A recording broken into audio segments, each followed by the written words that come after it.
ಅದೊಂದು ಭಾವ ಅಲ್ಲಿ. ಕೈಕೇಯಿಗೆ ಒಳ್ಳೆಯದಾಗಬೇಕು. ಕೈಕೇಯಿಗೆ ಒಳ್ಳೆಯದಾಗಬೇಕಾದರೆ ಕೈಕೇಯಿಯ ಮಗ ಭರತ ರಾಜನಾಗ. ಆಕೆದೊಂದು ಭಾವ.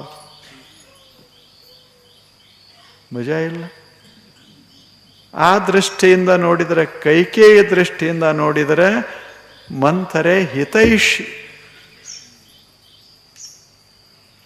ಆದರೆ ಕೌಶಲ್ಯ, ಸುಮಿತ್ರ, ದಶರಥ ಅವರ ದೃಷ್ಟಿಯಿಂದ ನೋಡಿದರೆ ಅಲ್ಲ, ಹಿತೈಷಿ ಅಲ್ಲ. ನೋಡೋ ದೃಷ್ಟಿಕೋನಗಳು ಅಷ್ಟೇ.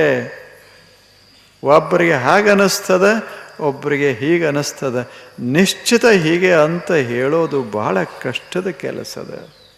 ಇಬ್ಬರದು ಸರಿಯಲ್ಲೇ.